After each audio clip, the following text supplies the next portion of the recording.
Good morning, children. Today I am going to start a new chapter in physics, that is chapter 10, force and pressure. I'll be explaining you briefly what are the topics to be covered under this chapter. So these are the concepts you are going to learn under force and pressure. What do you mean by force? Force are due to an interaction.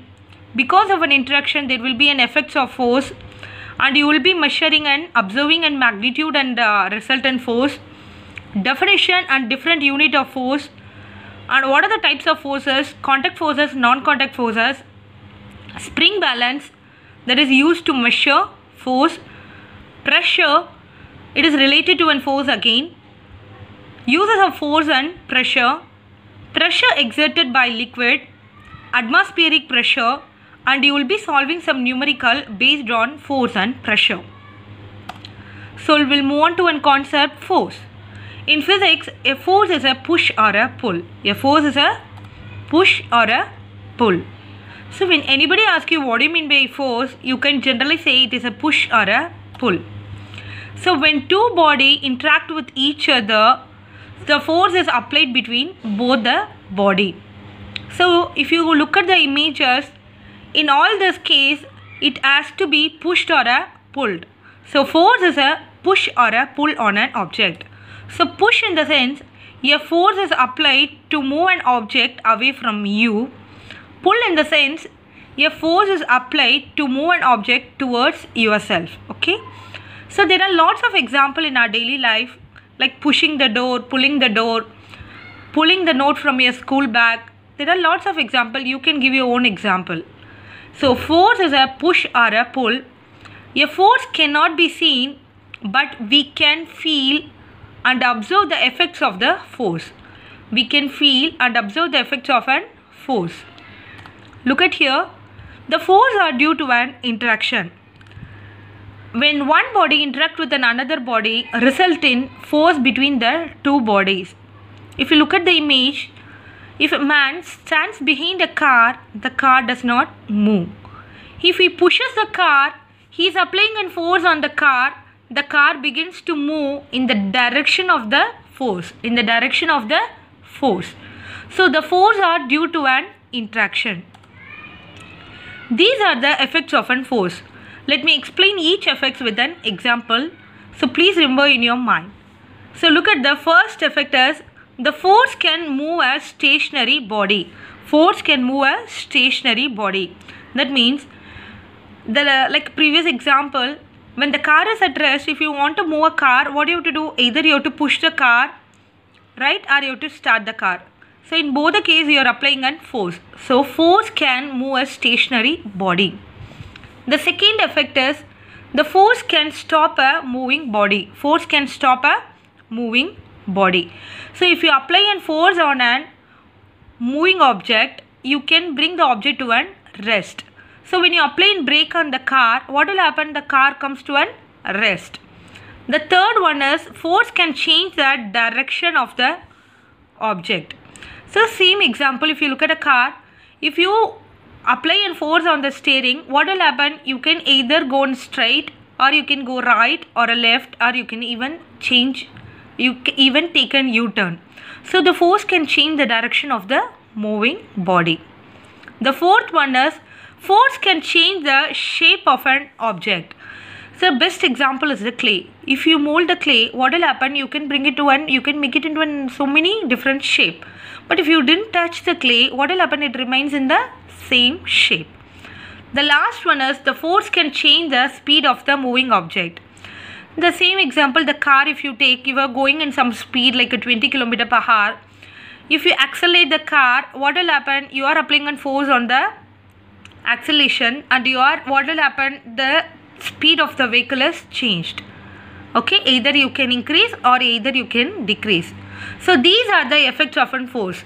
The first one, it can move a stationary object, it can stop a moving object, it can change the direction of an object, it can change the shape of an object, and it can change the speed of the moving object. These are the effects of a force.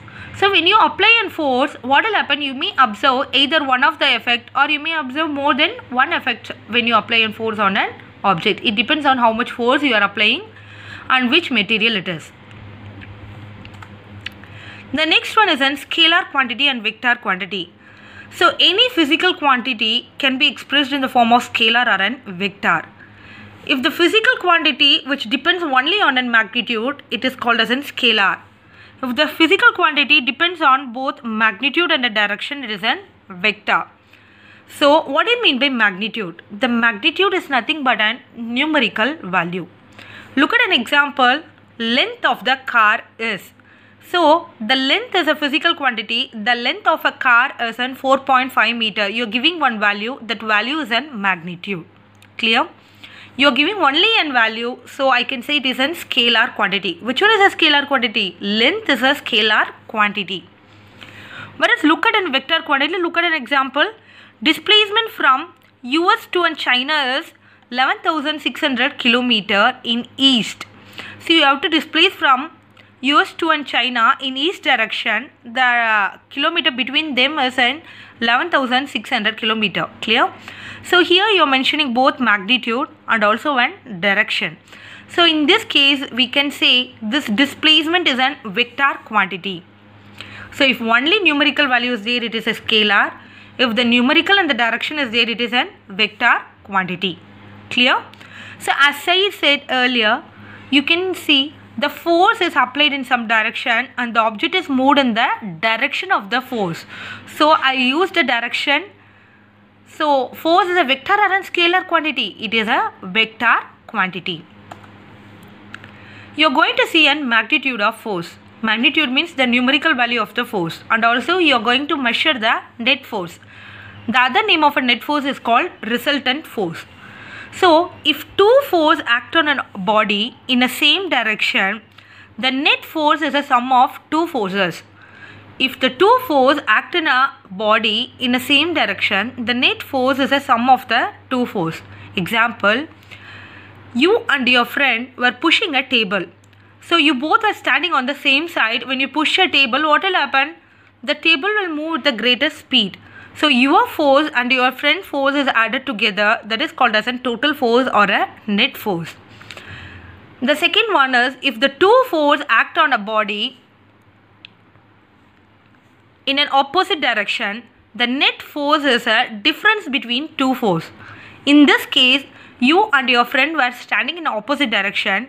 You both were pulling the table. What will happen? The table will move in the direction where the force is greater. In that case, the net force is the difference between two forces. Clear? So the effect on the object depends on the net force acting on an object. The best example is a tug of war. You have seen that there are two teams will be there with the equal number of a player. So what they will do is the tug of the war is nothing but rope pulling. So whoever applying on more force, that team will win the game.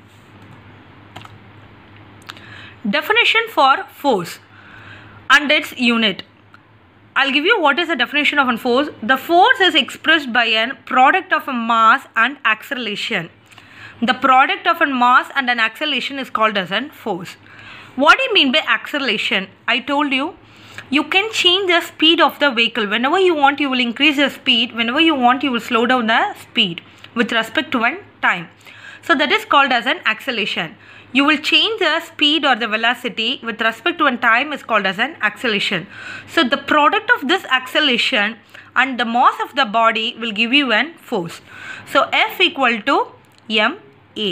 Clear? So the force is a product of mass and an acceleration. And tell me whether it is a vector quantity or a scalar quantity. It is a vector quantity because we are considering a direction. And then look at an unit of a force. So I am giving an SI unit of the force is a Newton. SI unit of force is a Newton. It is named after the scientist, you know, Isaac Newton. Sir Isaac Newton. MKS unit of force. You know MKS is in meter, kilogram and second. MKS unit of force is kilogram force. What is it? Kilogram force. And CGS unit of force, that is centimeter, gram, and second unit of force is given in dyne. So what is the relation between the Newton and the dyne is 1 Newton is equal to 10 power 5 dyne. So in this slide you will be learning and what is the formula for the force. Force is a product of an mass and an acceleration. It is a vector quantity. What is an SI unit of a force? It is a Newton. And the MKS unit of a force is kilogram force, and CGS unit is a dyne. Clear? These are the questions given in your book. So after each and every concept, if you understand the concept, you can able to answer these questions. Try to find out an answer for these questions. Thank you children. We'll see you in the next video.